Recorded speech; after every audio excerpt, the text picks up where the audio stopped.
വചനത്തിന് മുൻപാകെ ആയിരിക്കാൻ കർത്താവ് നമുക്ക് ഒരുക്കിയ സമർപ്പത്തിനായിട്ട് സ്തോത്രം. एक और बार फिर वचन की उपस्थिति में हमें इकट्ठा करने के लिए प्रभु ने जो भाग्य अवस्था दिया उसके लिए धन्यवाद। കർത്താവ് നമ്മളെ വളരെയധികം സ്നേഹിക്കുന്നു. हमारा प्रभु हमसे बहुत प्रेम करता है നമ്മൾ അറിയാതെ തന്നെ കർത്താവ് നമ്മളെ ഒരുക്കിക്കൊണ്ടിരിക്കുകയാണ്. और हम जानते भी नहीं उस रीति से प्रभु हमें तैयार कर रहा है. നമ്മളിലൊരു നല്ല വേല അവൻ ആരംഭിച്ചിരിക്കുകയാണ്. और हमारे अंदर एक भला कार्य प्रभु ने शुरू किया है. ക്രൂശിൽ ഒരു വേല തികച്ചു. क्रूस में प्रभु ने एक काम को पूरा किया. അപ്പൊ അതിന്റെ അടിസ്ഥാനത്തിൽ നമ്മളിൽ ഇപ്പോൾ ദൈവത്തിന്റെ ആത്മാവ് ഒരു വേല ചെയ്യുന്നുണ്ട്. तो क्रूस में प्रभु ने जो कार्य पूरा किया परमेश्वर का मांग के विषय में, उसको पूरा करने की नींव के आधार पर पवित्र आत्मा हमारे अंदर एक काम शुरू किया है. നമുക്ക് അതിനുള്ള ബന്ധത്തില് നമുക്ക് നമ്മളിത് തന്നെയും വാർഫെയർ തന്നെയാണ്. ये भी एक युद्ध के विषय में का विषय ही है. 2 तीमुथियोस दूसरा तिमोथी 2 अध्याയം 4 वाक्य 2:4 हम पढ़ेंगे.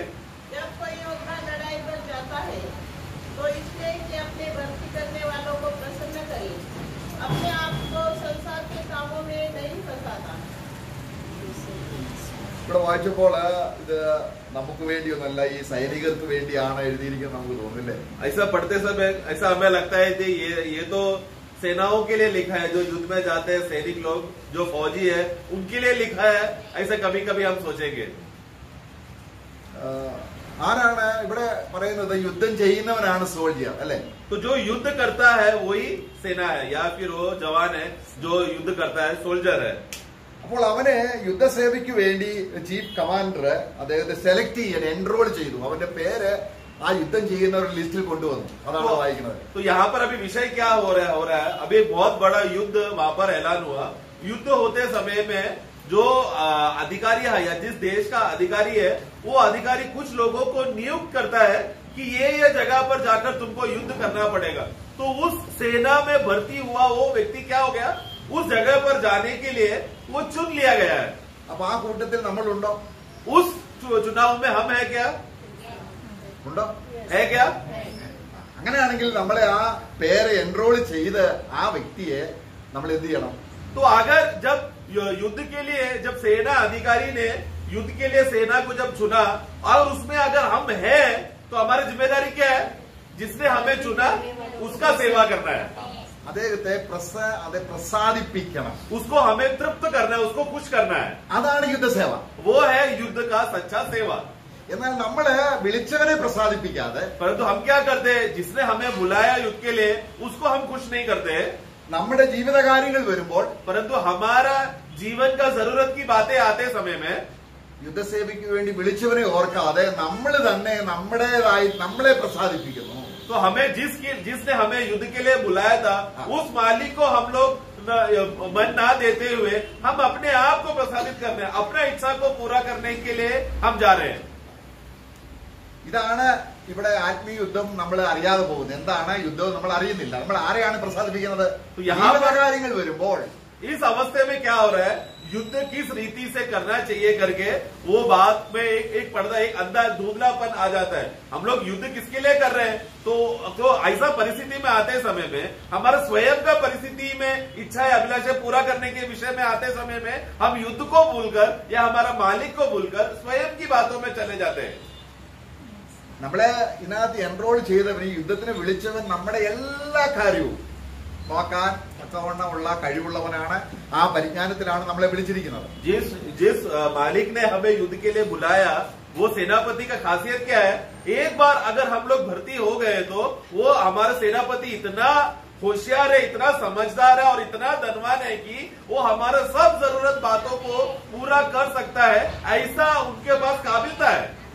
അപ്പൊ കർത്താവ് എന്നെ ഒരു സോൾജിയറായിട്ട് യുദ്ധസേവയ്ക്കാണ് വിളിച്ചിരിക്കുന്നത് എന്നുള്ള ബോധ്യമുള്ളവർക്ക് ഈ കാര്യങ്ങൾ തുടർന്നുകൊണ്ട് आत्माओं മനസ്സിലാക്കി തരികയോ. तो इसके लिए प्रभु ने मुझे युद्ध के लिए बुलाया है और क्योंकि युद्ध में बुलाने के लिए मुझे एक सेवा, मुझे युद्ध जो मेरा सेना अधिकारी है उसको सेवा करके जीना है करके, ऐसा एक विश्वासी जब एक व्यक्ति बोध में आता है कि मैं युद्ध में हूँ, प्रभु के लिए मैं कर रहा हूँ करके, वो बोध में रहने वाला व्यक्ति युद्ध के आगे का बढ़ोतरी का आगे का काम कर सकता है. അപ്പോൾ നമ്മള് ഈ വിശ്വാസം എന്ന് പറയുമ്പോൾ തന്നെ നമ്മുടെ ഉള്ളിൽ വേണ്ട വിധത്തിൽ ഒരു കൃത്യമായ അറിവ് വിശ്വാസം എന്ന കാര്യത്തിൽ പോലും ഇല്ല. अभी हमारा अवस्था देखो, हम लोग इतना कमजोर है, इतना निकम्मा है कि विश्वासी जीवन में विश्वास करके जो हमारा सबसे बेसिक बात, आरंभ की बात, वो कैसा है, वो किस रीति से है करके वो बात का जानकारी और समझ भी हमको सही रीति से नहीं है. നമ്മൾ എബ്രായ ലേഖനം 11:6 എന്താണ് വിശ്വാസം എന്ന് പറയുന്നത്? इब्रानियों का पुस्तक 11 अध्याय वाक्य 6 में विश्वास के बारे में हम क्या पढ़ते हैं? प्रसन्न करना अनहोना है, हाँ। क्योंकि परमेश्वर के पास आने वाले को विश्वास करना चाहिए कि वह है और अपने खोजने वाले को प्रतिफल देता है. നമുക്ക് അവിടെ വായിക്കുക, അവിടെ ദൈവം ഉണ്ട് എന്നല്ല, ഹിന്ദിയിലുള്ളത് ശരിക്കാണ്. ഹി ഈസ് എന്താണ് വിശ്വസിക്കുന്നത്? तो एक परमेश्वर है करके ऐसा नहीं, वो फिर से पढ़ना, बल्कि ये क्या विश्वास कर रहे हैं हम कि वो है. मतलब एक परमेश्वर वहां पर किधर है उस रीति में नहीं, वो सचमुच है करके उस बात का नींव बात जानकारी. അവിടെ കുറച്ചുകൂടെ വ്യക്തമായിട്ട് പറഞ്ഞാൽ, थोड़ा और गहराई से मैं अगर बोलूं तो ഒരു ദൈവം ഉണ്ട് എന്നുള്ളതല്ല, मतलब एक परमेश्वर है ऐसा विश्वास नहीं, ഹി ഈസ് वो है എന്ന് പറഞ്ഞാൽ എന്താണ്? उसका मतलब क्या है? എന്ന് പറഞ്ഞാൽ അവിടെ കർത്താവ് മോശ ചോദിക്കുകയാണ്, നിന്റെ പേരെങ്ങനെയാണെന്ന് ഫറവോൻ ചോദിക്കുമ്പോൾ എന്ത് പറയണം? तो मूसा जब यहोवा परमेश्वर के पास जब वहां पर रहते समय में परमेश्वर को एक सवाल पूछता है, जब लोग मुझे पूछेंगे कि किसने मुझे भेजा है, तो मैं कौन सा नाम बताओ कि वो लोग यकीन करें कि यहोवा परमेश्वर ने भेजा है? ഞാനാകുന്നവൻ मैं जो हूँ ഞാനാകും सो हूँ. എന്ന് പറഞ്ഞ അർത്ഥം എന്താണ്? इसका मतलब क्या है? ഫറവോൻ ഇല്ല, मतलब फरवोन नहीं, അങ്ങ് രാജാവില്ല, ऐसा और कोई राजा नहीं, അങ്ങനെ ഒരു യജമാനില്ല, और कोई मालिक नहीं, ഞാനാണ്. मैं ही सब कुछ हूँ. ഇതുപോലെയാണ് उसी रीति में ദൈവം എവിടെയോ ഉണ്ട്, परमेश्वर किधर तो स्वर्ग में बैठा है. ആ വിശ്വാസം സാധാരണമുണ്ട്. ऐसा विश्वास तो शैतान और दुष्टात्मा को भी है. പക്ഷെ അവൻ ദൈവത്തെക്കാൾ ഞാനെന്തോ ആണെന്നാണ് അവൻ ചിന്തിക്കുന്നത്. और वो क्या सोच रहा है? वो जो स्वर्ग में बैठा हुआ परमेश्वर से भी बड़ा मैं कुछ हूँ. शैतान अपने आप को ये धोखा में रखा है. അപ്പോൾ നമ്മൾ വിശ്വാസം ജനുവിനായിട്ട് ദൈവാത്മാവ് തരുമ്പോൾ, तो जब हमको एक पक्का विश्वास जब पवित्र आत्मा देता है, കർത്താവാണല്ല, तब क्या होगा? प्रभु ही सब कुछ है. फिर ഞാനില്ല, तब मैं नहीं हूँ. അതാണ് ഫിൽ. वो है सच्चा विश्वास. അത് ദൈവത്തെ പ്രസാദിപ്പിക്കും. ആ വിശ്വാസം എന്ത് ചെയ്യുന്നു? उस तरीके का विश्वास कि अब वो विश्वासी का सब बातें प्रभु ही है, ऐसा विश्वास करने वाला व्यक्ति को वो परमेश्वर को प्रसन्न करता है. ऐसा जो मानता है वो व्यक्ति परमेश्वर के लिए एक प्रसन्न जीवन जी रहा है. ഇതാണ് നമ്മൾ ആദ്യം വായിച്ചത്, പടചേർത്തവനെ പ്രസാദിപ്പിക്കേണ്ടതിന്. यही बात तो हमने तिमोथी में भी हमने पढ़ा ना. वो योद्धा क्या करेगा? जिसने उसको वीर के लिए मतलब युद्ध करने के लिए भर्ती किया, उसको प्रसन्न करने के लिए वो युद्ध करने जाएगा. എന്താ വിശ്വാസം? विश्वास क्या है? ഞാൻ നിന്റെ ഒരു ദാസനാണ്, मैं आपका गुलाम हूँ. ഞാൻ വലിയ പദവിയിൽ ഇരുന്ന ആളാണ്, मैं एक समय में बहुत बड़ा पदवी में बैठा था. എനിക്ക് വലിയ വിദ്യാഭ്യാസമൊക്കെ ഉണ്ടായിരുന്നു, मेरे को बहुत जानकारी ज्ञान और विद्या था. അതൊക്കെ വിട്ടിട്ട് ഇപ്പൊ ഞാൻ വന്നിരിക്കുകയാണ്. अब ये वो सब मैंने छोड़ दिया. അതുകൊണ്ട് നേരത്തെ ഉള്ളതിനേക്കാൾ എനിക്ക് എന്തൊക്കെയോ നീ ചെയ്തു തരണം. इसके लिए मेरे पास पहला जितना था उससे भी ज्यादा कुछ हे मालिक मुझे करके देना, मुझे हासिल करके देना. അങ്ങനെ നമ്മൾ യുദ്ധസേവയ്ക്ക് ഇറങ്ങുന്നയാൽ ऐसा व्यक्ति सोचकर मनोभावना में रहकर युद्ध में अगर प्रभु का सेवा करने आ रहा है तो അങ്ങനെയുള്ളവരെ ദൈവം വിളിക്കുന്നില്ല. ऐसे लोगों को प्रभु नहीं बुला रहा. പിന്നെ ആരെയാണ് വിളിക്കുന്നത്? परंतु किसको बुला रहा है? ഒരു യോഗ്യതയും ഇല്ലാതെ, जिसके पास कुछ भी योग्यता नहीं है, കണ്ണും കാണത്തില്ല, बराबर आंखें दिखता नहीं है, ചെവിയും കേൾക്കത്തില്ല, सुनाई नहीं देता, ശക്തിയുള്ള സ്പർശന ശക്തിയില്ല, उसको स्पर्श करने का क्षमता नहीं है. ഇങ്ങനെ ഒന്നിനും കൊള്ളാത്ത ഒരു വേസ്റ്റ് ആയിരിക്കുന്ന വ്യക്തിയെ मतलब एक ऐसा व्यक्ति जिसको समाज में कुछ भी फायदा नहीं है, कुछ भी प्रयोजन नहीं है, ऐसा व्यक्ति को ദൈവം യുദ്ധസേവയ്ക്ക് വിളിക്കും. परमेश्वर किसके लिए बुला रहा है? युद्ध के लिए बुला रहा है. ചെറിയ കാര്യമാണോ? छोटी बात है क्या? ഇത് കമാൻഡറിന്റെ കഴിവാണത്. ഏറ്റവും ബലഹീനനായവരെ, കണ്ണ് കാണാത്തവനെ, ചെവി കേൾക്കാത്തവനെയും പറഞ്ഞാൽ മനസ്സിലാകാത്ത, ലാംഗ്വേജ് അറിയത്തില്ല. बोले ये तो अभी वो हमारा जो युद्ध का जो हमारा मालिक है, वो मालिक का काबिलता है. ये मालिक किस लोगों को बुला रहा है? जिसके अंदर कोई काबिलता नहीं, कोई क्षमता नहीं, बल्कि ये लोग जिन लोगों को चुना उनका भाषा भी समझ में नहीं आता, बोलने भी नहीं आता, ऐसे निकम्मे लोगों को चुना है अधिकारी ने. ഈ കമാൻഡർ എന്തെങ്കിലും പറഞ്ഞാൽ നമുക്ക് മനസ്സിലാവും. अब ये अधिकारी हमको कुछ बोलेगा, भाषा समझ में नहीं आता बोलकर हमें कुछ भी समझ में नहीं आ रहा. എഴുതി തന്നിട്ടുണ്ട്, ഈ എഴുതി വായിച്ച് എന്തെങ്കിലും മനസ്സിലാവും. उन्होंने हमको लिखकर कुछ दिया है, लिखकर पढ़ने के लिए अनपढ़ है हम लोग, पढ़ने हो रहा है क्या? എന്നാൽ लेकिन ഇവന്റെ കൂടെ കുറച്ചുനാൾ ജീവിക്കുമ്പോൾ इस मालिक के साथ थोड़ा दिन उनके साथ रहकर उनको जीकर उनका आदत मालूम पड़ने लगा तो നമ്മളെ അവന് ഒരുക്കിയെടുക്കുകയാണ്. वो क्या करेगा? वो उनके साथ चिपक के रहने से वो हमें तैयार कर रहा है, एक काबिलता में पहुंचा रहा है. ഒരു ദിവസം നമ്മൾ അവന്റെ കൂടെ യാത്രയിലെത്തും. एक दिन वो यात्रा का अंत में उनके साथ हम पहुंचेंगे. ഫെയ്ത്ത്, നീയാണെല്ലാം. तब वो अवस्था क्या रहेगा? विश्वास कि ए मालिक तू ही मेरा सब कुछ है, क्योंकि तू है, ഞാൻ സീറോ, मैं शून्य हूं. അതാണ് ആ യുദ്ധസേവ. അത് പലപ്പോഴും നമ്മള് അപ്പൊ അതൊരു യുദ്ധസേവയാണെന്നുള്ള അറിവ് നമുക്ക് തരാതിരിക്കാൻ നമ്മളെ ബ്ലൈൻഡ് ആയി കളയും. इस प्रकार का जानकारी हमको ना मिले, एक युद्ध सेवा के लिए सेवा में उतरने वाला व्यक्ति उसका मालिक ही सब कुछ है, हमको कुछ भी नहीं आता, ये बात का बोध ना दे, हमारे हृदय में ना चमकने के लिए शैतान हमें अंधा कर रहा है. അവിടെ നമ്മൾ എബ്രായ ലേഖനം 11:5 നമ്മൾ 6 വായിച്ചതിന്റെ ഉദാഹരണമായിട്ട് ഒരു സഹോദരനെ നമ്മൾ ഈനോക്കിനെ ഒരു ഉദാഹരണമായിട്ട് ലേഖനോട് പറയുകയാണ്. എബ്രായ ലേഖനം പറയുകയാണ്, ദൈവം മാത്രമാണെന്നും വിശ്വാസം എന്ന് പറഞ്ഞാൽ ദൈവത്തെ പ്രസാദിപ്പിക്കുകയാണെന്നും തന്നെക്കുറിച്ച് എന്തെങ്കിലും പറയുകയല്ല എന്നും അത് യുദ്ധസേവയാണെന്നും വിളിച്ചവനെ പ്രസാദിപ്പിക്കുകയാണെന്നുള്ള ഒരു മോഡൽ, ഒരു മാതൃകയായിട്ട് ഒരാളെ കാണിച്ചു തന്നതാണ് ഈനോക്ക്. നമ്മള് 11:6 जब हमने अभी जो हमने पढ़ा, वहां पर जब परमेश्वर उधर विश्वास बोल रहे हैं कि विश्वास करने वालों की क्या विश्वास कर रहा है वो है करके, उस क्षमता में पहुंचने वाला व्यक्ति, उस अवस्था में, उस बोध्य में पहुंचने वाला व्यक्ति वो क्या बोध्य कर रहा है कि मैं कुछ भी नहीं हूं, मेरे में कोई भी काबिलता नहीं है, सब कुछ जो भी कर रहे हैं प्रभु है, प्रभु चला रहा है, सब प्रभु के सामर्थ्य में, सब उनके अधीन में, ऐसा अवस्था में है, मैं प्रभु को सेवा कर रहा हूं और उनको प्रसन्न कर रहा हूं. ऐसे एक व्यक्ति का उदाहरण में लिया है वाक्य 5 में जो है आनोक. ആനോക്ക് ആദ്യം തന്നെ അങ്ങനെ ആയിരുന്നില്ല. വർഷങ്ങൾ കഴിഞ്ഞ് ഈ കർത്താവിനെ മനസ്സിലായി കഴിഞ്ഞപ്പോഴാണ് അവൻ യുദ്ധസേവ ചെയ്യാൻ തുടങ്ങിയത്. आनोक शुरुआत में हमेशा प्रभु के साथ चलने वाला व्यक्ति नहीं था, उसको कोई तजुर्बा नहीं, युद्ध में चलते समय में क्या क्या बातें करना चाहिए ये कुछ भी उसको मालूम नहीं था.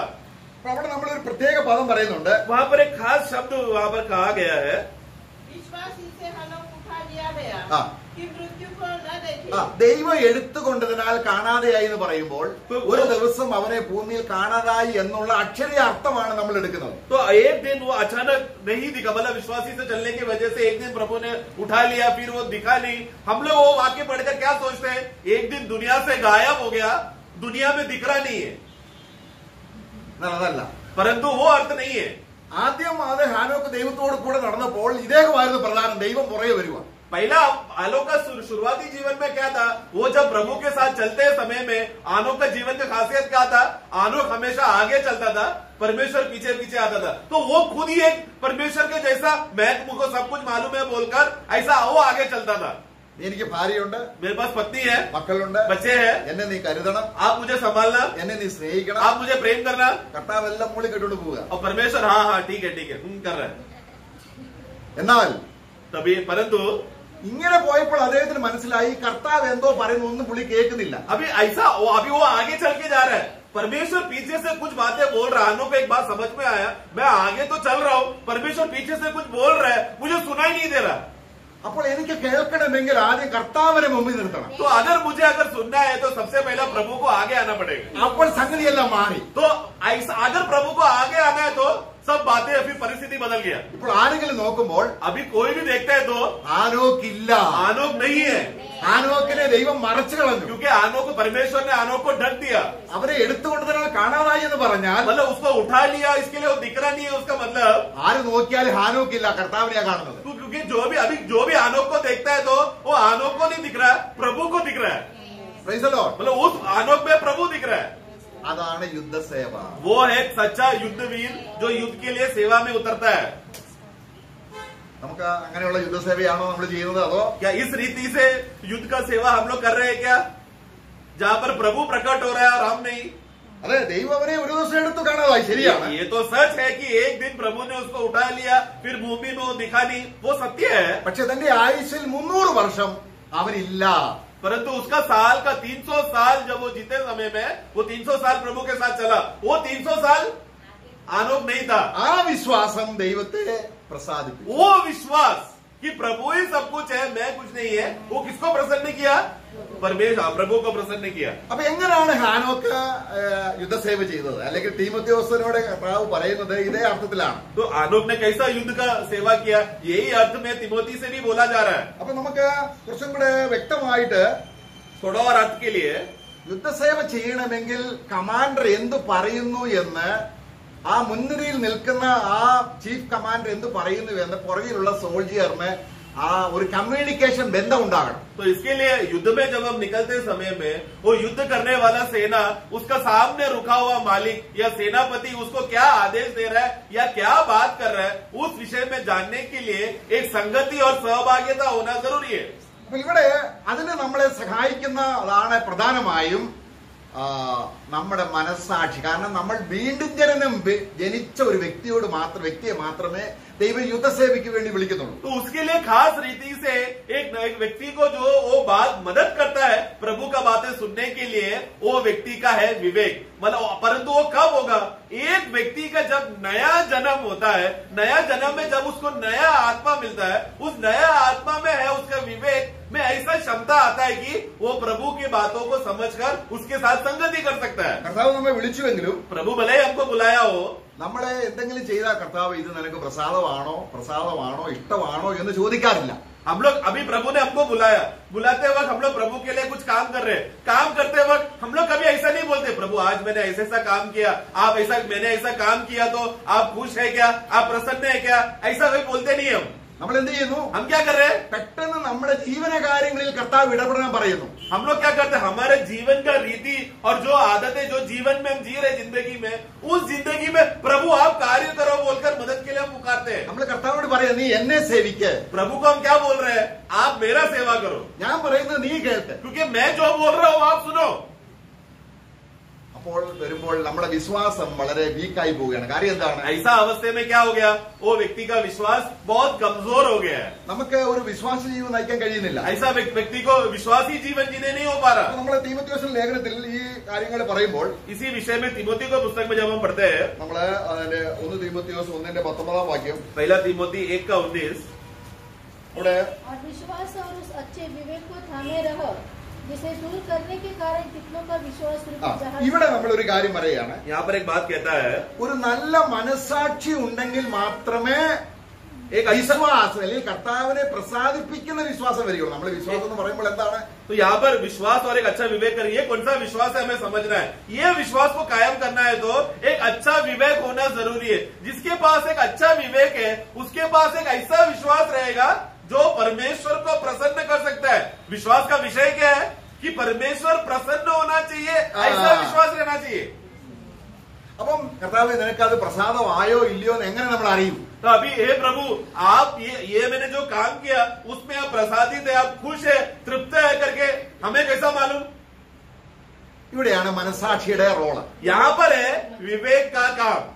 ഒരാള് മനസാക്ഷി, मतलब एक व्यक्ति का विवेक, നമ്മൾ മനസാക്ഷി എന്ന് പറയുമ്പോൾ അറിയാമല്ലോ, विवेक क्या है आप लोग जानते हैं ना? നമ്മൾ വീണ്ടും ജനിച്ച നമ്മുടെ ആത്മാവിലുള്ള മനസാക്ഷി അതിനെ പുനർജീവിപ്പിച്ച് ദൈവത്തിന് നമ്മളോട് ഇടപെടാനുള്ള വാതിലാണ് മനസാക്ഷി. तो विवेक मतलब क्या है? एक ऐसा नया जन्म पाया हुआ व्यक्ति का आत्मा में परमेश्वर ने विवेक को उसको पुनर्जन्म मतलब नया जन्म के द्वारा एक नया आत्मा का भाग जो विवेक है, उस नया विवेक होने की वजह से अब वो परमेश्वर के लिए और उस व्यक्ति का जीवन में कार्य करने के लिए विवेक एक द्वार बन रहा है कि वो विश्वासी आत्मिक बातों को स्पर्श कर सके। മനസാക്ഷി എന്താണ്? विवेक क्या है? നമ്മുടെ മനുഷ്യ ആത്മാവിലേക്കും നമ്മുടെ ഹൃദയത്തിലേക്കും കർത്താവിനുള്ള വഴിയാണ്, ദൈവാത്മാവിനുള്ള വഴിയാണ് മനസാക്ഷി. हमारे मनुष्य आत्मा से मनुष्य हृदय में जो द्वार जो कार्य करता है कि परमेश्वर का सामर्थ्य आत्मा से प्राण में भी काम करे या वो व्यक्ति का व्यक्तित्व में काम करने के लिए उसके लिए वो दरवाजा है विवेक।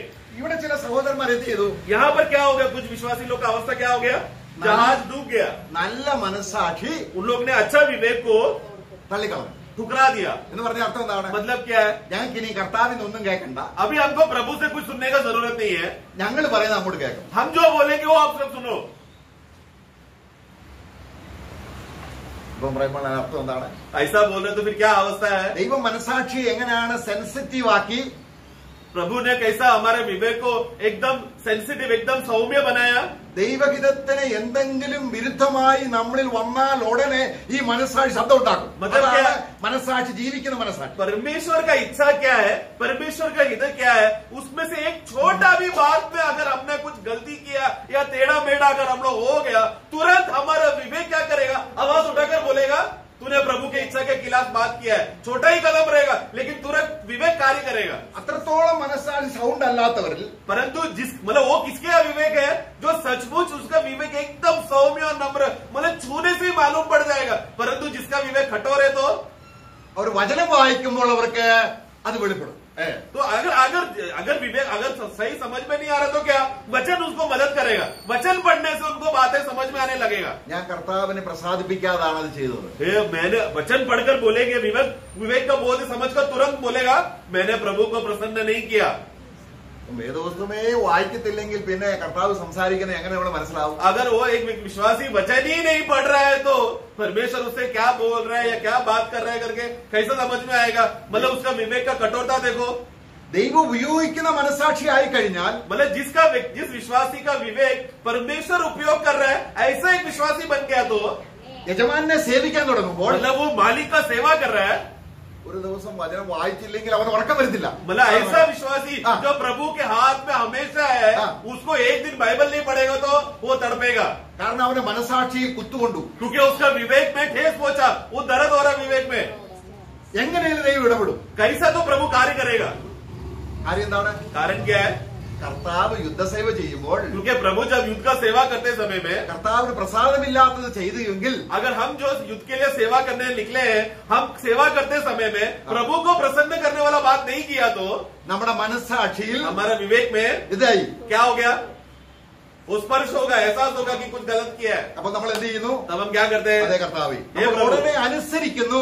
तो तुरंत वो जो विवेक में जब दोष का अवस्था हमारे अंदर स्पर्श हुआ तो हाँ। तुरंत हम घुटने में गिरकर हाँ प्रभु, मतलब मान लेना, वो प्रभु ने दिया हुआ बात को बोध करके आगे का पालन करके समर्पण करना। കർത്താവെ അനുസരിക്കാൻ തയ്യാറാണ്. हे प्रभु आप ठेस लग गया, मतलब अभी मैं मानने तैयार हूँ, बोलो आप क्या बोलना चाहते हो। അപ്പോൾ നമ്മുടെ മനസ്സാക്ഷി ഈ രീതിയിൽ ശുദ്ധമല്ലെങ്കിൽ, परंतु अगर हमारा विवेक इस रीति से मतलब प्रभु का आवाज सुन सके उतना शुद्ध अगर नहीं रहा तो നമ്മുടെ ആയുസ് മുഴുവൻ ഉറങ്ങിയാലും, मतलब पूरा विश्वासी का पूरा जन्म अगर उसने सोया तो भी വേദപുസ്തകം വായിച്ചില്ലെങ്കിൽ ഒരു കുറ്റബോധമില്ല. കാര്യം എന്താണ്?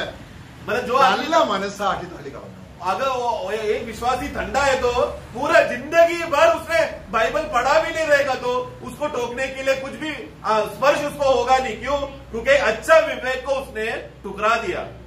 ദൈവത്തോട് ചോദിക്കണം, प्रभु को पूछना है, കർത്താവ് എനിക്കൊരു നല്ല മനസ്സാക്ഷി കിട്ടാൻ हे प्रभु मुझे एक अच्छा विवेक मिलने के लिए ഞാൻ എന്ത് ചെയ്യണം? मैं क्या करूं? അപ്പോൾ നമുക്ക് കർത്താവിന്റെ പ്രകാശം കിട്ടും. तब प्रभु का प्रकाश हमको मिलेगा। അവന്റെ പുത്രനായ യേശുവിന്റെ രക്തം उनका प्रभु यीशु मसीह का, उनका पुत्र प्रभु यीशु मसीह का लहू സകല പാപവും പോക്കി നമ്മെ ശുദ്ധീകരിക്കുന്നു. सारा पापों को वो धोकर हमें शुद्ध करता है। അപ്പോൾ എവിടെയാണ് ശുദ്ധീകരണം വരുന്നത്? शुद्धिकरण कहाँ पर आया? എവിടെയാണ്?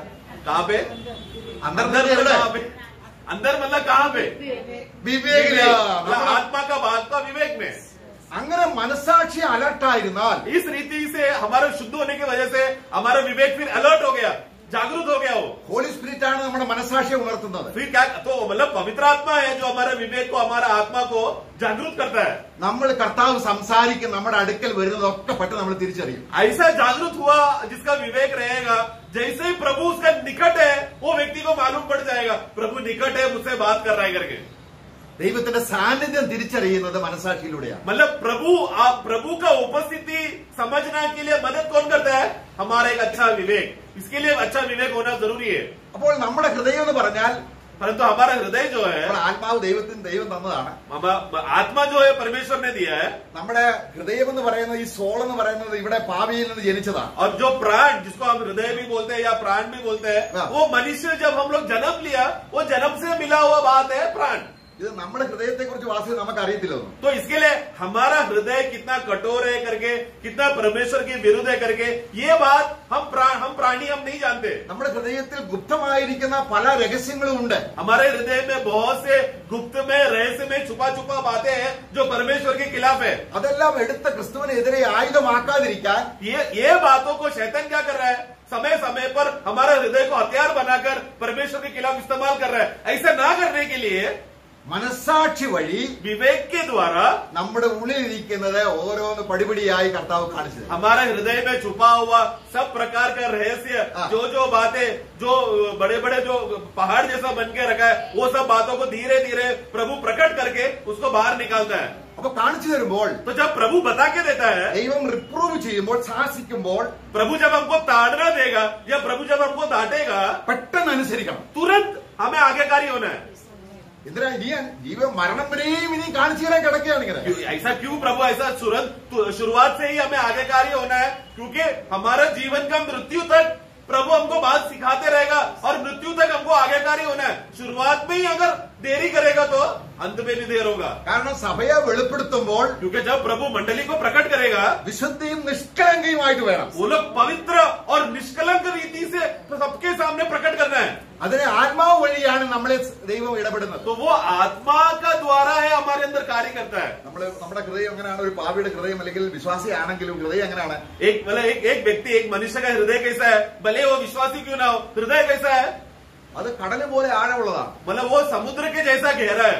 ഈ കടലിന് എത്ര ആഴമുണ്ടെന്ന് ഇതുവരെയും ആരും കണ്ടുപിടിച്ചിട്ടില്ല. आज तक हमारा दुनिया के वैज्ञानिक लोगों ने समुद्र कितना गहरा है ढूंढ नहीं पाया। പക്ഷെ ഇന്ന് നമ്മള് കടലിലേക്ക് പോവുകയാണ്. ഒരു കിലോമീറ്റർ താഴോട്ട് പോയി കഴിഞ്ഞാൽ പിന്നെ ഇരുട്ടാണ്. तो स्वाभाविक रीति से अगर हम दुनिया में देखें तो समुद्र का 1-2 किलोमीटर नीचे जाएगा तो क्या होगा? अंधेरा अंधेरा अंधेरा होते रहेगा। അവിടെ ഉള്ളത് കാണണമെങ്കിൽ അവിടെ ട്രാവൽ ചെയ്യുന്നവർ അല്ലെങ്കിൽ ആഴത്തിലേക്ക് പോകുന്നവർ ടോർച്ചൊക്കെ കൊണ്ടുപോയിട്ട് പ്രകാശം അടുപ്പിച്ചാണ് കാണുന്നത്. तो जो नीचे समुद्र की गहराइयों में जाने वाले लोग क्या है? पहले अपने आप को पूरा तैयार करके टॉर्च सब लेकर वो लोग जाते। तो टॉर्च का प्रकाश पहले नीचे डालते, उसका रोशनी में वो लोग नीचे नीचे नीचे जाते। നമ്മുടെ ഹൃദയം അതുപോലാണ്. हमारा हृदय भी ऐसा ही है। നമുക്ക് ഇന്നതാണെന്ന പാപമെന്നല്ല പട്ടികയിൽ അറിയുന്ന ചില പാപങ്ങൾ മോറലായിട്ട് നമുക്കറിയാം. अभी स्वाभाविक रीति से हमको कुछ बातें मालूम है, ये पाप है, ये पाप है, ऐसा नहीं करना, वैसा नहीं करना। स्वाभाविक रीति से दुनिया में हमें बहुत से बातें सीखा है। അത്രേ അറിവേ നമുക്ക് നമ്മളെ കുറിച്ചുള്ളൂ. उसी उतना ही जानकारी हमको हमारे बारे में मालूम है। എന്നാൽ നമ്മളിലേക്ക് ടോർച്ച് കൊണ്ടുവരികയാണ് ദൈവം. परंतु प्रभु क्या कर रहा है? हमारे अंदर एक टॉर्च ला रहा है। ഏതാണ് ടോർച്ച്? टॉर्च क्या है? वचन, മനസ്സാക്ഷി. मतलब हमारा विवेक। നമ്മുടെ മനസ്സാക്ഷിയിലാണ് നമ്മുടെ അന്തർജ്ഞാനത്തിലൂടെ അറിവ് കിട്ടുന്നത്. देखो, अंतर्ज्ञान के द्वारा हमारे विवेक में वो प्रकाश हमको मिलता है। പുറകെ നമ്മൾ വെളിയിൽ നിന്നുള്ള പ്രകാശം കൊണ്ട് വചനം വായിച്ചാൽ മനസ്സിലാകത്തില്ല, ജഡജ്ഞാനം. भारी प्रकाश से अगर हम लोग वचन पढ़ने जाएगा तो प्रभु का बातें समझ में नहीं आएगा। क्योंकि भारी ज्ञान क्या है?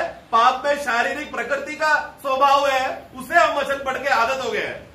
ഇപ്പൊ പൗലോസ് വചനം വായിച്ച് വിശുദ്ധനായ ആളാണ്. पौलुस कौन था? जब वो शाऊल था तो व्यवस्था पढ़ पढ़कर पवित्रता का रास्ता ढूंढा उसने। അദ്ദേഹം പറയാണ് ഫിലിപ്പി ലേഖനത്തിൽ, फिलिप्पी का पुस्तक में क्या बोलते हैं 3 अध्याय में? ഞാൻ ന്യായപ്രമാണം സാധിച്ച് പെർഫെക്റ്റ് ബ്ലെയിംലെസ്. मैं व्यवस्था के रीति में अगर देखा जाए तो उसका 3 का 6 पढ़ना आखिरी बात। और व्यवस्था की धार्मिकता के विषय में यदि कहो हाँ। तो निर्दोष था। तो निर्दोष मतलब मेरे अंदर विवेक कोई भी दोष नहीं लगा सकता। उस रीति का सिद्ध मनुष्य हूँ। ये कौन बोल रहा है? जब वो शाऊल था അപ്പോഴും പൗലോസ് വീണ്ടും ജന്മം പ്രാപിച്ചില്ല. तभी भी पौलुस नया जन्म नहीं हुआ। അവന്റെ പഴയ മനസാക്ഷിയാണ്. उसका पुराना विवेक है, मतलब जो मरा हुआ आत्मा का विवेक है। അവൻ അവനെ തന്നെ നോക്കുകയാണ്. और उसी मरा हुआ दशा में अपने आप को देख रहा है। ഞാൻ എല്ലാവരിലും മെച്ചമാണ്. वो क्या बोल रहा है? मैं बाकी लोगों से मैं अच्छा हूँ। ഇനി സഭയെ ഉപദ്രവിച്ചതുപോലെ ഒരു ക്രെഡിറ്റ് ആയിട്ടാണ് എടുക്കുന്നത്. और इतना अंधा था कि मैं मसीह लोगों को सता रहा हूँ, मैं प्रभु यीशु मसीह के लोगों को सता रहा हूँ। हाँ, मैंने कितना बड़ा काम किया, अपने आप को तारीफ कर रहे हो। കാരണം ക്രിസ്ത്യാനികളെ കൊല്ലുന്നത് നല്ല കാര്യമായിട്ട് ചിന്തിച്ചാൽ അങ്ങനെയാണ് മനസാക്ഷി അദ്ദേഹം കൊണ്ടു നടന്നത്. तो उनका विवेक क्या था? मसीह लोगों को मार दिया तो चलेगा करके हत्या करना उसके लिए असामान्य बात था। ऐसा विवेक था पौलुस का जब शाऊल था। तो വേദപുസ്തകം പഠിച്ചിട്ട് എല്ലാം പഠിച്ചതാണ്. उसने कौन है? व्यवस्था यानी बाइबल को उसने अच्छी तरह से पढ़कर रटकर जाना हुआ व्यक्ति है। എന്നാൽ ഒരു ദിവസം परंतु एक दिन കർത്താവ് അവനെ പിടിച്ചു. प्रभु ने उसको पकड़ा। അവന്റെ മനസാക്ഷിയിൽ അവൻ ആരാണെന്ന് വെളിപ്പെടുത്തി. उसका विवेक में वो सचमुच तू क्या है करके प्रभु ने उसको प्रकट किया। അപ്പോൾ അവൻ നിലവിളിക്കുകയാണ്, तब वो जोर से चिल्ला के कह रहा है, അയ്യോ ഞാൻ അരിഷ്ട മനുഷ്യൻ, अरे मैं अभागी मनुष्य। ഞാൻ ലോകത്തിലുള്ള എല്ലാ മനുഷ്യനും പാപിയാണ്. फिर वो कहने लगा, अभी मैं पूरा दुनिया में सबसे बड़ा नंबर 1 पापी। പിന്നെ അദ്ദേഹം അറബിയിലേക്ക് പോവായിരുന്നു. फिर वो अरबी में गया। എന്താ അറബി പോയത്? अरबी में क्यों गया? ആത്മാവിന്റെ ടോർച്ച് അല്ലെങ്കിൽ മനസ്സാക്ഷി ക്ലിയർ ആകാൻ വേണ്ടി. मतलब उसका विवेक शुद्ध होने के लिए, मतलब वो प्रभु ने जो दिया हुआ जो टॉर्च है, जो विवेक के द्वारा उसमें वो अभी एक शुद्ध हो सके, प्रभु के लिए उपयोगी पात्र हो सके, 3 साल वो वहां पर रहा. ഇവിടെ തീമോത്തിയോസിനെ പൗലോസ് ചാർജ് ചെയ്ത് വെക്കുമ്പോൾ तो जब तिमोथी को जब पौलुस उसको चार्ज कर रहा है, നീ അവിടെ പാർക്കണം. तू वहां पर निवास करना. 1 തീമോത്തിയോസ് 1:4 വാക്യങ്ങൾ വായിക്കുമ്പോൾ पहला तिमोथी 1:4 में पढ़ते हैं, അവിടെ ഒരു കാര്യം പ്രത്യേകിച്ച് വായിക്കുന്നുണ്ട്. वहां पर एक बात कहता है, और उन कहानियों और अनंत उसका 3 पढ़ना. जैसे मैंने मकुदुनिया को जाते समय तुझे समझाया था हाँ। कि इफिसुस में रहकर कुछ लोगों को आज्ञा दे हाँ। कि अन्य प्रकार की शिक्षा न दे. हाँ. ഓക്കെ, അവിടെ ഇനി 4 വാക്യത്തിൽ വായിക്കുകയാണ്. നീ അവിടെ പാർക്കേണ്ടത് എന്തിനാണെന്ന് और അറിയാം. फिर वहां पर रुक के तू क्या करना है, वाक्य 4 में, और उन कहानियों और अनंत वंशावलियों पर मन न लगाए जिससे विवाद होते हैं और परमेश्वर के उस प्रबंध के अनुसार नहीं जो विश्वास पर आधारित है. ദൈവവ്യവസ്ഥ എന്ന വിശ്വാസം എന്ന ദൈവവ്യവസ്ഥയല്ല. आगे बढ़ना.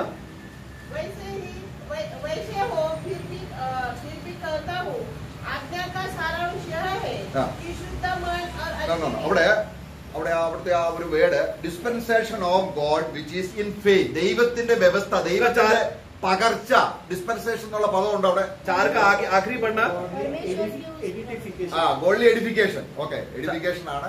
4 का आखिरी बात पढ़ना. और परमेश्वर के उस प्रबंध के अनुसार. देखो, परमेश्वर का प्रबंध मतलब प्रभु एक कार्य कर रहा है, हाँ। उस प्रबंध के ആ अनुसार. പ്രബന്ധം എന്ന് പറഞ്ഞാൽ എന്താണെന്ന് അറിയാമോ? वो प्रबंध का मतलब क्या मालूम है, വിതരണം ചെയ്യുക എന്നാ. मतलब बांटना, अरे उसको फैला के बांटना. നമ്മളറിയാം ഡിസ്പെൻസറി എന്ന് പറഞ്ഞാൽ എന്താണ്? ഡിസ്പെൻസറി. डिस्पेंसरी को हम लोग का मतलब क्या है, दवाई को बांटते हैं.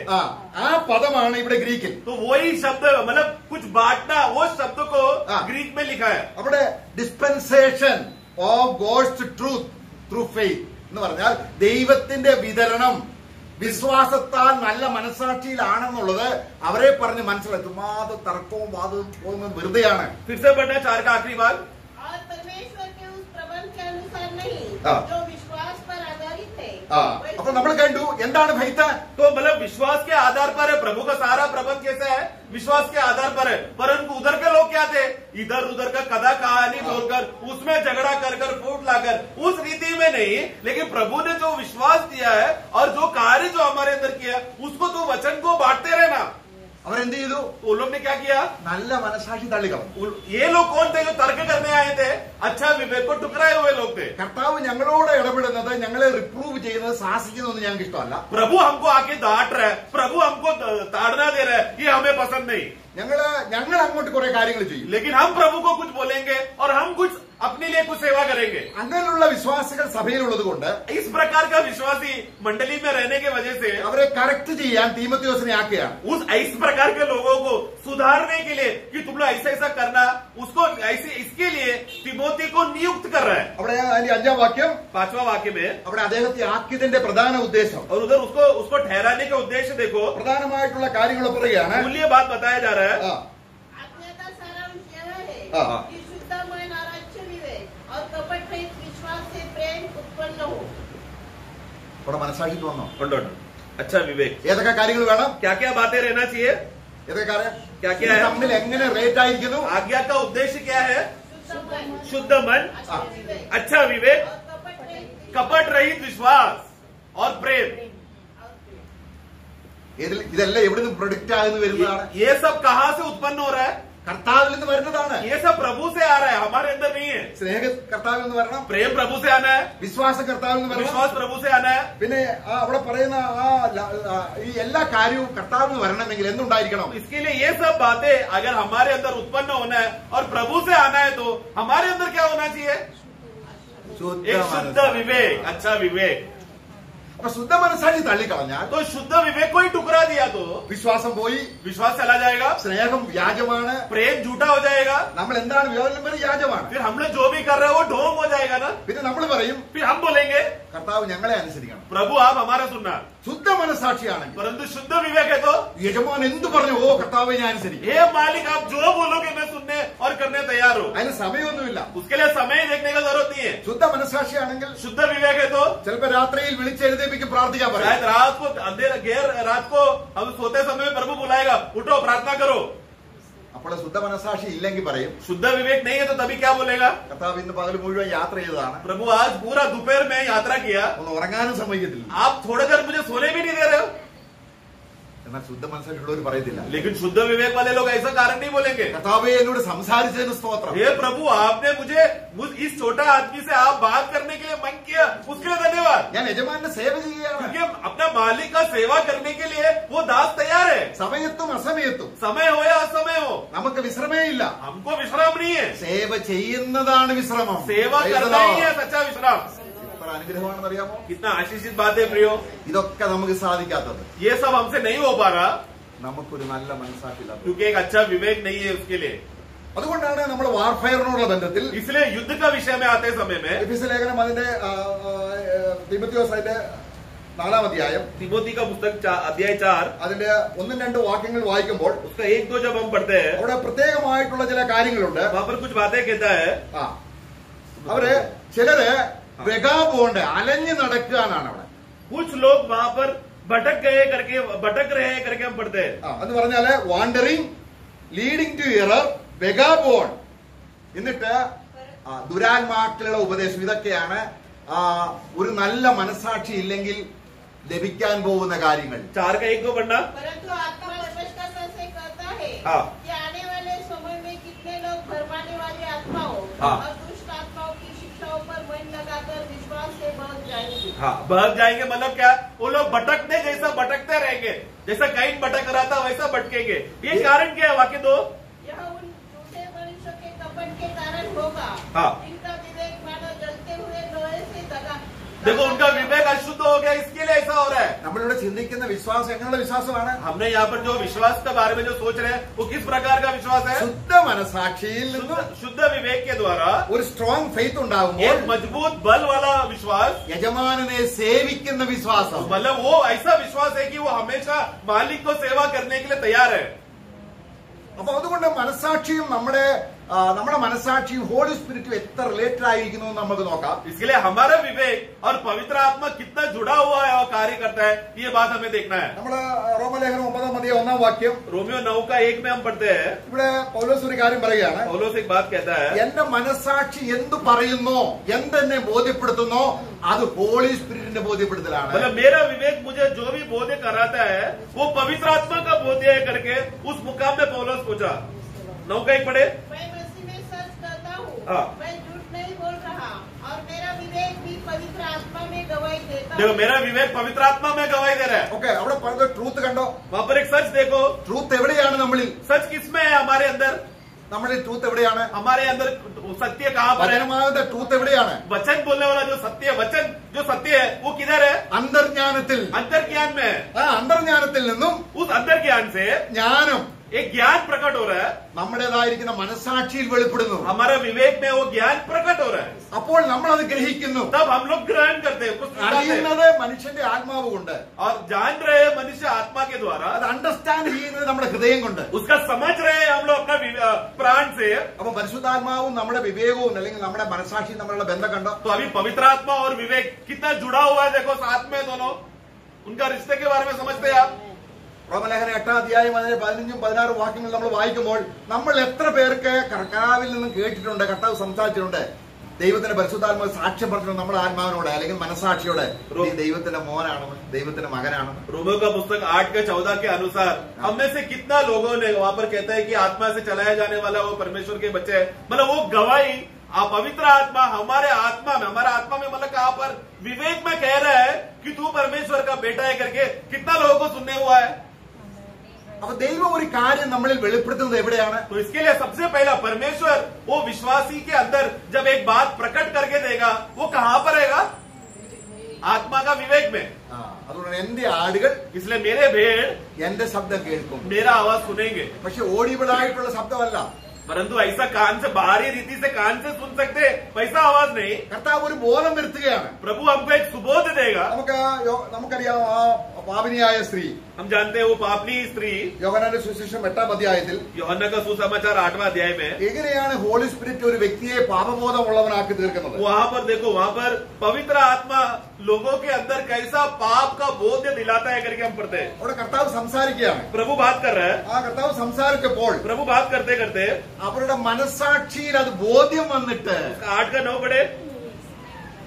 हाँ, मराठी में पढ़ो 8 का 9 में। മനസ്സാക്ഷിയിൽ ബോധ്യം വന്നില്ലേ? वहां पर विवेक में बोध्य हुआ करके शब्द है, मराठी में भी नहीं है, ഇല്ലേ? इंग्लिश में मैं पढ़ता हूं। और दोस्त हर्ड, जिस किसी ने भी सुना अपना विवेक में बोध्य हुआ और एक एक करके पत्थर नीचे रखकर बड़े से लेकर छोटा वहां से निकल गए। ऐसा शब्द आना चाहिए। ആ സ്ത്രീയേക്കാൾ ഞങ്ങൾ പാപികളാണെന്ന് കർത്താവ് സംസാരിച്ചിരുന്നപ്പോൾ അവർക്ക് എവിടെ ബോധ്യമായി? तो अभी जब लोग सब पत्थर लेकर आकर क्या करने जा रहे हैं, ये स्त्री एक पापी है, उसको मार डालो करके वो लोग पत्थर तैयार करके रखा है। लेकिन प्रभु जैसा बात कर रहा था, प्रभु का वचन निकला तो वो लोग सबके अंदर क्या बोध्य हुआ, और ये स्त्री से भी बड़ा पापी हम है बोलकर एक एक करके पत्थर, परंतु वो कहां पर बोध्य हुआ? विवेक में बोध्य हुआ। ബോധ്യമായി. बोध्य तो हो गया, लेकिन विषय यहाँ पर क्या है देखो, बोध्य तो हो गया, ആരെങ്കിലും കർത്താവിനെ അനുസരിച്ചോ? लेकिन विवेक में बोध्य हो जाने के बावजूद भी कोई भी प्रभु के पास आकर झुककर प्रभु के सामने अपना मालिक को स्वीकारा गया? അനുസരിക്കുമ്പോഴാണ്. क्योंकि विषय तत्व क्या है, एक पापी को जब पाप का बोध्य पवित्र आत्मा उसका विवेक में बोध्य देता है, तू पापी है करके, वो पापी मनुष्य क्या करना चाहिए?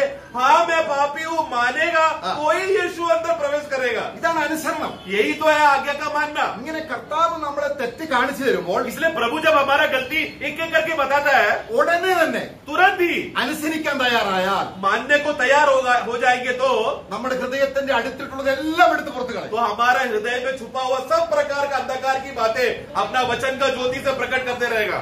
അപ്പോൾ നമ്മൾ ആരായി തീരും? तब हम कौन हो जाएंगे? ഞാനില്ല, तब मैं नहीं, അല്ലെങ്കിൽ സ്വയം. या फिर मेरा स्वयं नहीं। നമ്മളിൽ സ്വയമുണ്ട്. हमारे अंदर एक स्वयं है ना, പാപം മാത്രമല്ല, सिर्फ पाप ही है उतना ही नहीं, ഇനി ഞാനല്ല परंतु अब मैं नहीं, ക്രിസ്തുവത്രേ मसीह मुझ में सब कुछ, എന്ന് പറയത്തക്കവണ്ണം ऐसा बोलने के लायक നമ്മളിലായിരിക്കുന്ന കാര്യങ്ങൾ ഓരോന്നും കർത്താവ് എടുത്ത് മനസ്സാക്ഷി വഴി കാണിച്ചു തരുമ്പോൾ അനുസരിച്ചാൽ പിന്നെയും പിന്നെയും കാണിച്ചു തരും. हमारे हृदय का जो भी नकारात्मक बातें है, विवेक जो हमारा द्वार है, उस द्वार के द्वारा वचन के प्रकाश से एक एक बातें हमें बताते रहेगा। जब जब प्रकट करेगा उसको बात को मानेंगे तो आगे प्रभु और बताएगा, जितना मानेगा उतना ज्यादा बताएगा। അതുകൊണ്ടാണ് ഇങ്ങനെ നമ്മളെ പരിശോധിച്ച് നമ്മുടെ മനസ്സാക്ഷിയിൽ വിവേകം തന്ന് നമ്മുടെ ദേഹിയെ ശുദ്ധമാക്കി തീർക്കാനുള്ള കാര്യമാണ് നമ്മുടെ തെസ്സലോനിക്ക ലേഖനത്തിൽ ആത്മാവിന്റെ ശുദ്ധീകരണം, ആത്മാവിന്റെ വിശുദ്ധീകരണം എപ്പോഴും നമ്മൾ വായിക്കുന്നത്. इसके लिए हमें इस तरह विवेक के द्वारा हमारा प्राण में अपने हृदय की बातों को वचन के द्वारा हमें स्पर्श करके हमें शुद्धिकरण कर करके क्या हो रहा है, हम प्रभु के लिए अलग हो रहे, पवित्र होते जा रहे हैं। इसी विषय में हम लोग തെസ്സലോനിക്ക पुस्तक में आत्मा का के द्वारा तुम लोग पवित्र किए गए हो करके, ദൈവത്തിന്റെ ഇഷ്ടമോ നിങ്ങളുടെ ശുദ്ധീകരണം തന്നെ? परमेश्वर का इच्छा क्या है? तुम्हारा शुद्धिकरण, तुम्हारा पवित्रता ही। ഇത് നാം അനുസരിക്കുന്നില്ലെങ്കിൽ, ये बात को अगर हम नहीं मानेंगे तो നമുക്ക് ദൈവം തന്ന പരിശുദ്ധാത്മാവിനെ നമ്മൾ നിന്ദിക്കുന്നു. അപ്പൊ ആത്മാവ് എന്താണ്? മനസ്സാക്ഷിയിൽ നമുക്ക് ശുദ്ധീകരണം ആവശ്യപ്പെടുകയാണ്, നമ്മളെ കാണിച്ചു തരും, ബോധ്യപ്പെടുത്തുകയാണ്. तो ये बात को अगर हम लोग नहीं मानेंगे, आत्मा को बात को हम नहीं मानेंगे, तो हम किसको टुकरा रहे हैं? उस आत्मा को टुकरा रहे, क्योंकि आत्मा क्यों दिया? हमारे विवेक के द्वारा हमारे प्राण में अब से तू हे प्राणी, तू अभी प्रभु के लिए एक अलगवाई का जीवन जीना है, एक पवित्र जीवन जीना है। ये बात का बोध हमारा आत्मा देने रहने के लिए पवित्र आत्मा हमको दिया है। നമ്മുടെ ഹൃദയത്തിന് അല്ലെങ്കിൽ ദേഹിക്ക് രക്ഷ വേണമെങ്കിൽ, अगर ശുദ്ധീകരണം വേണമെങ്കിൽ, हमारा प्राण ശുദ്ധീകരണം വേണമെങ്കിൽ, हमारा प्राण को अगर उद्धार चाहिए, हमारा प्राण अगर शुद्ध हो जाना है, हमारा प्राण अगर पवित्र होना है, तो നമ്മുടെ ഹൃദയത്തിൽ ഇരിക്കുന്നത് ആത്മാവ് കാണിച്ചു തരണം. हमारा प्राण में या हृदय में क्या क्या बातें छुपा हुआ है, ये बात आत्मा बता कर देना चाहिए। അങ്ങനെ താന്താങ്ങളുടെ പാത്രത്തെ നേടിക്കൊള്ളട്ടെ. इसलिए सब लोग अपने अपने पात्रों को तुम लोग बचा लो। നമുക്കത് വായിക്കാം. हम पढ़ेंगे पहला തെസ്സലോനിക്ക തെസ്സലോനിക്കർ 4-ാം അധ്യായം अध्याय 4 അതിന് 3 മുതലുള്ള വാക്യങ്ങൾ വായിക്കുമ്പോൾ 3 से हम पढ़ते हैं, क्योंकि परमेश्वर की इच्छा यह है कि तुम पवित्र बनो, अतः व्यभिचार से बचे रहो, और तुम में से हर एक पवित्रता और आदर के साथ अपने पात्र को प्राप्त करना जानो। और यह काम अभिलाषा से नहीं, और न उन जातियों के समान जो परमेश्वर को नहीं जानते। बस बस बस बस അപ്പൊ ഇവിടെ നമ്മൾ അങ്ങോട്ട് വായിക്കുകയാണ്. यहाँ पर हम पढ़ते हैं, ആത്മാവിനെ തന്നെ എന്തിനു വേണ്ടിയാണ്? आत्मा को क्यों दिया गया है? ആത്മാവ് നമ്മുടെ ശരീരത്തിലല്ല, आत्मा हमारे शरीर में नहीं है, നമ്മുടെ ഹൃദയത്തിലുമല്ല, हमारे हृदय में नहीं है, ഹൃദയത്തിൽ കയറും. हृदय में आएगा कार्य करने, നമ്മുടെ മനസാക്ഷിയിൽ ശുദ്ധീകരണം തരികയാണ് ആത്മാവ് ചെയ്യുന്നത്. परंतु पवित्र आत्मा मनुष्य का आत्मा का विवेक का भाग में शुद्धिकरण का कार्य दे रहा है। और वो शुद्धिकरण का कार्य कहाँ पर फैलेगा? प्राण पे फैलता है। അങ്ങനെ എത്ര ശുദ്ധീകരണം വരുന്നോ, मतलब जितना इस प्रकार का पवित्रता ही फैलते रहता है हमारे प्राण में, ക്രിസ്തു നമ്മുടെ ഹൃദയത്തിലേക്ക് വരികയാണ്. ക്രിസ്തുവിന്റെ ജീവൻ वैसा उसी समय में मसीह का जीवन हमारे हृदय में, वो व्यक्ति का प्राण में बढ़ते जा रहा है। അവനാൽ നിറയണമെങ്കിൽ अगर प्रभु में बढ़ते जाना है तो ആദ്യം നിറഞ്ഞിരിക്കുന്നത് പുറത്തു കളയാണ്. ക്ലൻസിങ്. उसके लिए सबसे पहला हमारे अंदर कुछ बातें भरा हुआ था, जो अशुद्ध बातें था, उसको खाली करना जरूरी है। खाली करने का ही मतलब है शुद्धिकरण होना, साफ करना। അത് നമുക്ക് അത് ഉണ്ടെന്ന് നമ്മൾ അറിയുന്നില്ല. और हमारा अवस्था क्या है प्रियो? हम नहीं जानते कि हमारे अंदर गंदगी है। എന്നാൽ നമ്മള് ദൈവങ്ങളുടെ സാഹചര്യം ഒരുക്കും. നമുക്കറിയാം, ഇസ്രായേൽ മക്കളോടുള്ള ബന്ധത്തിൽ നിങ്ങളെ വിശപ്പിക്കുമാറാക്കുമ്പോൾ നിങ്ങളുടെ ഹൃദയത്തിൽ ഇരിക്കുന്നത് പുറത്തു വരും. तो वहाँ पर प्रभु इसके लिए हमें हमारे जीवन में परिस्थिति देता है। प्रभु में इस्राएली लोगों को जंगल में उनको भूख दिया। क्यों वहाँ पर भूख दिया? क्योंकि प्रभु का वचन कहता है, मैं तुम लोग को भूख दूंगा। इसके लिए तुम लोग भूखे क्यों होंगे? क्योंकि तुम्हारे हृदय के अंदर गंदगी क्या है, बाहर प्रकट होने के लिए मैं तुमको भूख दूंगा। അപ്പൊ നല്ല യുദ്ധസേവ ചെയ്യണമെങ്കിൽ अगर एक सच्चा युद्ध का सेवा करना है तो നല്ല മനസാക്ഷി വേണം. एक अच्छा विवेक होना चाहिए। നല്ല മനസാക്ഷി വേണമെങ്കിൽ अच्छा विवेक चाहिए तो ഹോളി സ്പിരിറ്റ് നിരന്തരം ഇടപെട്ടുകൊണ്ടിരിക്കണം. पवित्र आत्मा निरंतर हमारे आत्मा में कार्य करते रहना चाहिए। അങ്ങനെ നമ്മുടെ ഹൃദയം ശുദ്ധീകരണം പ്രാപിക്കുമ്പോൾ इस तरह हमारा हृदय पवित्रता में बढ़ते रहेगा तो ആദ്യം തന്നെ ഒരു കാര്യം ചെയ്യുമ്പോൾ നമുക്ക് ഹൃദയത്തിൽ അയ്യോ ഇത് കർത്താവിന് ഇഷ്ടമാകുമോ, तो इसके लिए तो प्रभु के लिए जब सेवा करने वाला व्यक्ति जो पवित्रता का कार्य में चलते रहता है, कोई भी कदम उठाएगा तो सबसे पहले उसको क्या हृदय में होगा? क्या मैं सचमुच प्रभु का लाभ के लिए या महिमा के लिए ऐसा करें तो प्रभु खुश होगा क्या? ये सवाल आएगा।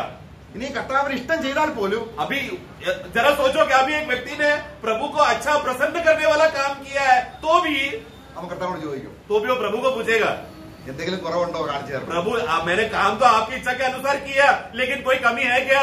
ഇങ്ങനെ നമ്മളെ വിശുദ്ധീകരണത്തിന് തികവിലേക്ക് इस तरह अपना पवित्रताई के लिए, एक अलग वाई के लिए अपने आप को अलग अलग कर करके हम लोग और सिद्धता में बढ़ रहे हैं।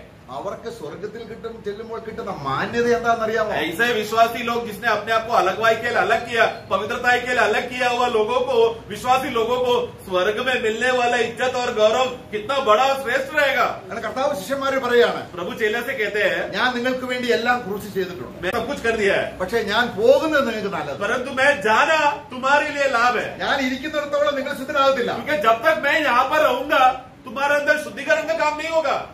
നിങ്ങളെ ശുദ്ധീകരിക്കുന്നത് ഞാനല്ല, क्योंकि पवित्रता करने के लिए वो मैं नहीं करूंगा। ശുദ്ധീകരിക്കാനുള്ള ചെയ്തിട്ടുണ്ട്. शुद्धि का पवित्रता के लिए जो भी कार्य करना था, अदौड़- जो जरूरत है हमको चाहिए, वो प्रभु यीशु मसीह ने क्रूस में कर दिया है। ഞാൻ പോയിട്ട് मैं जाकर പരിശുദ്ധാത്മാവിനെ വാങ്ങി पवित्र आत्मा को पिता के हाथ से मैं लेकर നിങ്ങളിൽ അയച്ചു തരും. तुम्हारे मैं भेजूंगा। അവൻ എന്ത് ചെയ്യും? वो क्या करेगा? പാപത്തെ കുറിച്ച്, पाप के विषय में, നീതിയെ കുറിച്ച്, धार्मिकता के विषय में ന്യായവിധിയെ കുറിച്ച്, और धार्मिक और न्याय के विषय में, यूहन्ना का सुसमाचार 16 अध्याय में ഇത് ये सब तुमको बोध्य कराएगा, एहसास दिलाएगा। ഇത് മരണം വരെയും തുടങ്ങുകയാണ്. और ये मृत्यु तक पवित्र आत्मा हमको चलाते रहेगा। ഇതാണ് ഫിലിപ്പിയ ലേഖനങ്ങൾ വായിക്കുന്നത്. നമ്മളിൽ ഒരു നല്ല പ്രവൃത്തി അവൻ ആരംഭിച്ചു. यही बात है फिलिपियों का पुस्तक पहला अध्याय में पढ़ते हैं, प्रभु ने एक भला कार्य हमारे अंदर आरंभ किया।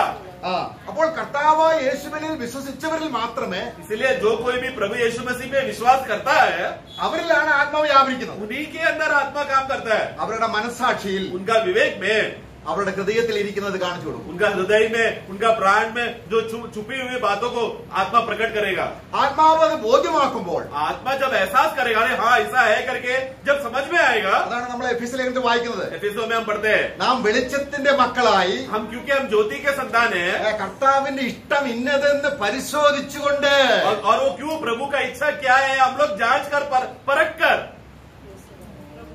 കർത്താവിന്റെ ഇഷ്ടം എന്തെന്ന് प्रभु का इच्छा क्या है ये बात को जांच कर। പണ്ട് നിങ്ങൾ ഇരുളായിരുന്നു, पहला हम लोग कौन थे? അത് ദൈവ ഇഷ്ടമൊന്നും അന്വേഷിക്കത്തില്ല. पहला हम लोग परमेश्वर का इच्छा को खोजने वाले लोग नहीं थे। ദൈവത്തിന്റെ പ്രകാശം ഉള്ളിലെ ടോർച്ച് പോലെ വന്നില്ല. परमेश्वर का जो इच्छा क्या है, परमेश्वर का वचन क्या है, एक टॉर्च के रूप में या एक दीपक के रूप में हमारे अंदर नहीं आया। ചിലതൊക്കെ പാവമാണെന്ന് അറിയാം. उधर इधर का बात है, ये पाप है, ये नहीं करना, उसको नहीं छूना, ये सब उधर इधर की बातें हमारे ज्ञान में, बुद्धि में मालूम है। അപ്പോഴും ഇരുളാണ്. तभी भी अंदर क्या है? विवेक अंधकार है तभी भी। എന്നാൽ കർത്താവിന്റെ ആത്മാവ് വരികയാണ്. परंतु प्रभु का आत्मा आया ക്രിസ്തുവിനെ പോ, मसीह के समान। ക്രിസ്തുവിന്റെ ഹൃദയം എത്ര ശോഭയുള്ളതാണ്.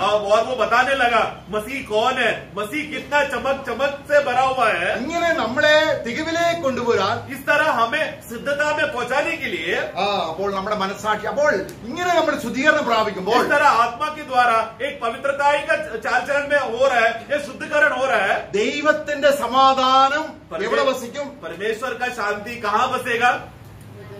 എവിടെ? ഹൃദയം എന്ന് പറയുമ്പോൾ ഇവിടെ മനസ്സാക്ഷി എന്നാണ് നമ്മൾ മനസ്സിലാക്കേണ്ടത്. हृदय बोलते समय में प्रभु पहला कहाँ पर आएगा? हमारे अंदर आत्मा का विवेक में।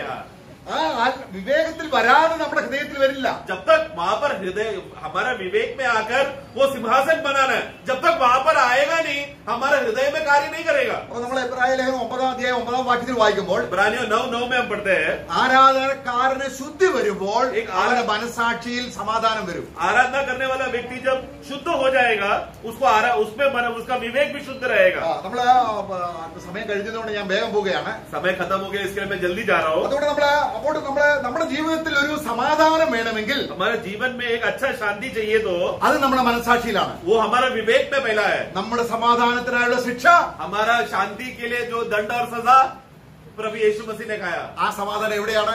वो शांति कहाँ पर आया?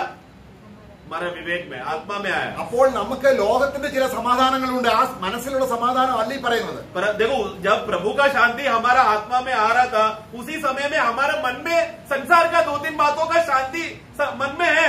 वो शांति के बारे में नहीं है कि प्रभु तुम्हारे अंदर आएगा तो शांति आएगा, मन में आएगा, वो शांति का बात नहीं है। ഇത് ക്രിസ്തു എന്റെ പാപത്തിന് വേണ്ടി പാപപരിഹാരം വരുത്തിയപ്പോൾ, मतलब प्रभु ने मेरा पाप का हल के लिए मुझे बचाने के लिए उन्होंने दंड सहा, എന്റെ ആത്മാവ് ദൈവവുമായിട്ട് ബന്ധപ്പെട്ടു. तब क्या होगा? ये बात जब मैं विश्वास करता तो मेरा आत्मा प्रभु के आत्मा के साथ रिश्ता में जुड़ गया। അങ്ങനെ ഞാൻ ദൈവത്തിന്റെ മകനായി. उसी क्षण मैं परमेश्वर का बेटा हो गया। ഇങ്ങനെ ദൈവത്തിന്റെ മകനെന്ന സമാധാനം നിത്യ സമാധാനമാണ്. इस रीति से मैं परमेश्वर का बेटा होकर के ये बोध्य होकर जो शांति मिलता है, वो अनंतता का शांति है।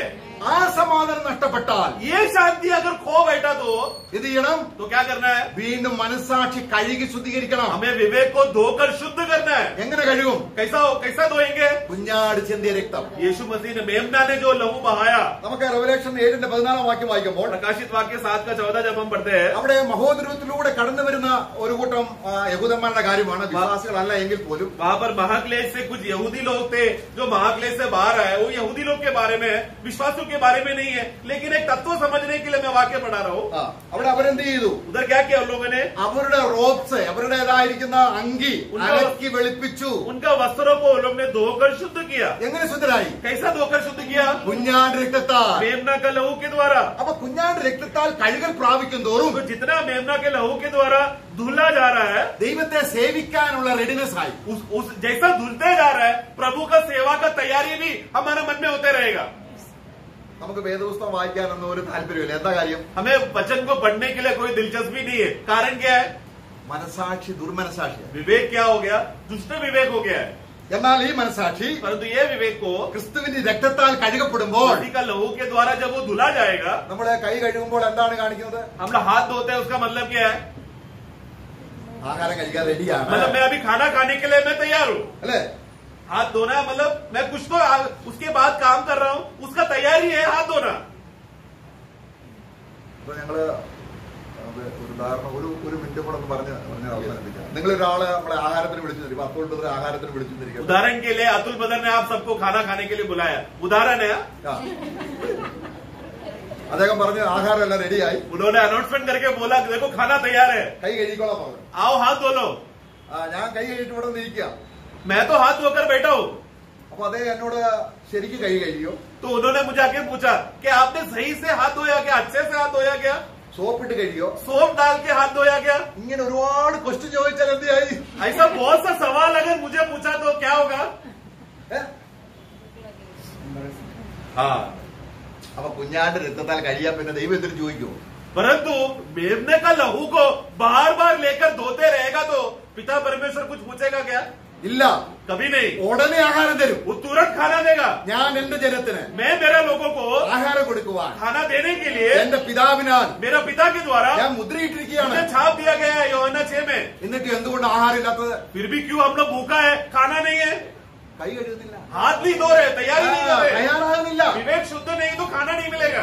അതുകൊണ്ടാണ് इसीलिए ഇപ്പോൾ അടുത്ത് വായിക്കുന്നുണ്ടോ? ഇവിടെ നമ്മൾ 7:15 വായിക്കാം. 7:15 में हम पढ़ते हैं, അവരെ കഴുകി വെളുപ്പിച്ചതുകൊണ്ട് क्योंकि उन्होंने धोकर शुद्ध किया। സിംഹാസനത്തിൽ ഇരിക്കുന്നവനെ വീണ് രാപ്പകൽ നമസ്കരിക്കുക. वो लोग जो सिंहासन में बैठा है उनको दिन और रात मंदिर में वो लोग सेवा करते रहे। Praise the Lord. Praise the Lord। നോക്കുക, धोने का फायदा देखो, മനസ്സാക്ഷി ശുദ്ധീകരിക്കപ്പെട്ടാൽ विवेक का अगर शुद्ध हो गया तो എത്ര പെട്ടെന്നാണ് ആരാധനയ്ക്ക് സേർവ് ചെയ്യാൻ, അവനെ അനുസരിക്കാൻ നമുക്ക് റെഡിനെസ് കിട്ടുന്നത്. जैसे ही विवेक धुल जाता है तो आराधना करने का उत्तेजना, प्रभु को सेवा करने का, प्रभु का बात मानने का, ये सब बात का उत्तेजना से वो विश्वासी भर जाता है। നമ്മളൊന്ന് രാത്രിയിൽ ഒന്ന് കിടക്കുന്നതിന് മുമ്പ് आज आप रात को सोने से पहले, കർത്താവേ, हे प्रभु, ഇന്ന് എന്റെ ജീവിതത്തിൽ വന്ന മിസ്റ്റേക്ക് ഒക്കെ എന്താ मेरा जीवन में आज बहुत से गलतियां है, वो क्या क्या है प्रभु? ഒന്ന് ചൂണ്ടിക്കാണിക്കും. बस आप बताइए ना प्रभु। അപ്പൊ കർത്താവ് ഒരു മെല്ലെ നമ്മുടെ ഉള്ളില് മനസാക്ഷിയിൽ നമുക്ക് ചെറിയ കുറ്റബോധം തരും. तो प्रभु सबसे पहला क्या करेगा, हमारा विवेक में दोष आने लगेगा। ഒരു കുറ്റബോധം ഇല്ലെങ്കിൽ പ്രൈസ് ദി ലോർഡ് വേഗം തുടങ്ങൂ. अगर विवेक में आपको दोष ही नहीं है तो प्रेज द लॉर्ड, मतलब आप बहुत पवित्र आदमी है, जल्दी सो जाओ। ഹൃദയം നിന്നെ കുറ്റം വിധിക്കുന്നില്ല, अगर आपका हृदय आपको दोष नहीं कर रहा है तो പ്രൈസ് ദി ലോർഡ്. मतलब तू धन्य है। എന്നാ കുറ്റം വിധിക്കുന്നുവെങ്കിലോ लेकिन अगर दोष कर रहा है तो നീ അന്ന് ഉറങ്ങത്തില്ല. आप उस दिन सोएंगे नहीं, കാരണം അവൻ നിന്നെ ബോധ്യപ്പെടുത്തും. क्योंकि प्रभु का आत्मा बोध कर रहा है, യജമാൻ ഇഷ്ടമില്ലാത്തത് എന്തെങ്കിലും ചെയ്തു. मैंने ऐसा कुछ तो काम किया जो मालिक को पसंद नहीं था। ഇങ്ങനെയാണ് കർത്താവ് സംസാരിക്കുന്നത്. ऐसा प्रभु हमसे बात कर रहा है। ഇങ്ങനെ കുറച്ച് ദിവസം ഒന്ന് ജീവിച്ചു നോക്കിയേ. ऐसा कुछ दिन ऐसा आदत करके देखो, विवेक का दोष पे जागृति करो, फिर देखो क्या होगा। ശുദ്ധ മനസാക്ഷിയിൽ ഉറങ്ങിയാൽ शुद्ध विवेक से अगर आप सोएंगे तो ദൈവമാണ് അവനെ ഉറങ്ങുമാറാക്കുന്നത്. परमेश्वर उसको अच्छा नींद देगा। അല്ലെങ്കിൽ പിന്നെ ചിലർക്ക് ഉറങ്ങണമെങ്കിൽ വേറെ ചിലതൊക്കെ വേണം. नहीं तो कुछ लोगों को नींद नहीं आता है तो उधर इधर का बातें या दवाई लेकर तो ही सोने को होता है। ദാവീദ് പറയാണ്, दाऊद कहता है, രാത്രിയിൽ നീ എന്നെ സന്ദർശിച്ചു, रात को आपने आके मुझे मिला, ഒരു കുറ്റവും നീ കണ്ടില്ല, आपने मुझे ढूंढा, कोई भी दोष नहीं मिला, അതുകൊണ്ട് എന്നെ നീ ഉറങ്ങുമാറാക്കി. इसलिए आपने मुझे सुलाया। എങ്ങനെ ഉറങ്ങുമാറാക്കി? कैसा सुलाया? शांति സമാധാനത്തോടെ. के साथ सुलाया। അത് മാത്രമല്ല, उतना ही नहीं, രാവിലെ എന്നെ എഴുന്നേൽപ്പിക്കുന്നു. सुबह आपने मुझे जगाया। ഒരു കൊച്ചു കുഞ്ഞിനെ അമ്മ സൂക്ഷിക്കുന്നത് പോലെ ഉറക്കുകയും ഉണർത്തുകയും ചെയ്യുകയാണ്. मतलब एक छोटा बच्चे को एक माँ कैसा उसको सुलाता भी है और सवेरे जगाता भी है, ऐसा हमारा प्रिय प्रभु। ഈ രീതിയിലുള്ള യുദ്ധസേവയ്ക്കുള്ള പ്രതിഫലം ഇങ്ങനെയാണ് പ്രിയമുള്ളവരെ. इस रीति से हमें प्रभु को जो युद्ध में सेवा करने वाले लोगों का എത്ര സുരക്ഷിതരാണ്. वो लोग का प्रतिफल कितना बड़ा है, वो लोग कितने सुरक्षित है प्रभु के हाथों में। അവന് പിന്നെ ഇല്ല, फिर वो लोग नहीं है, അവർക്ക് വേണ്ടി അവരാണ് എല്ലാ उन കാര്യത്തിലും. लोगों के लिए परमेश्वर है सब कुछ।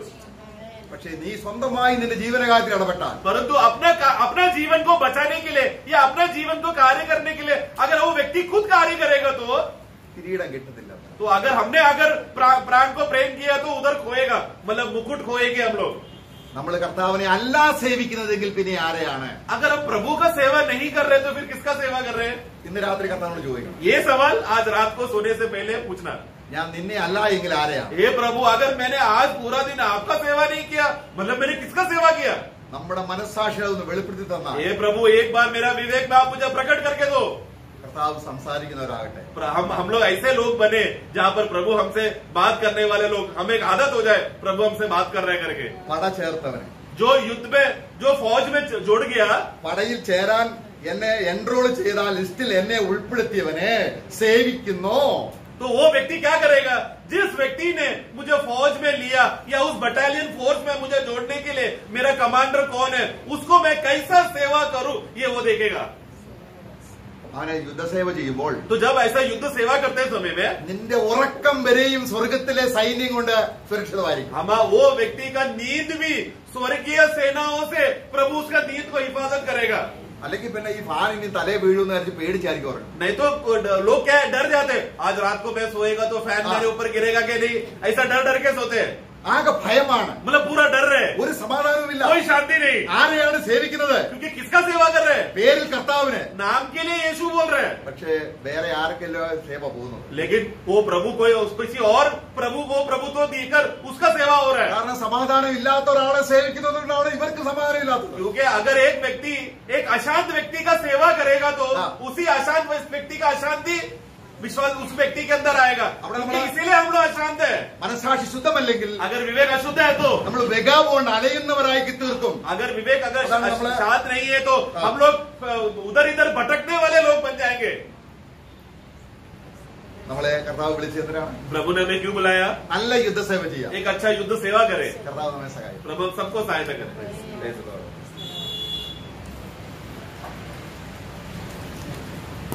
आइए प्रार्थना के लिए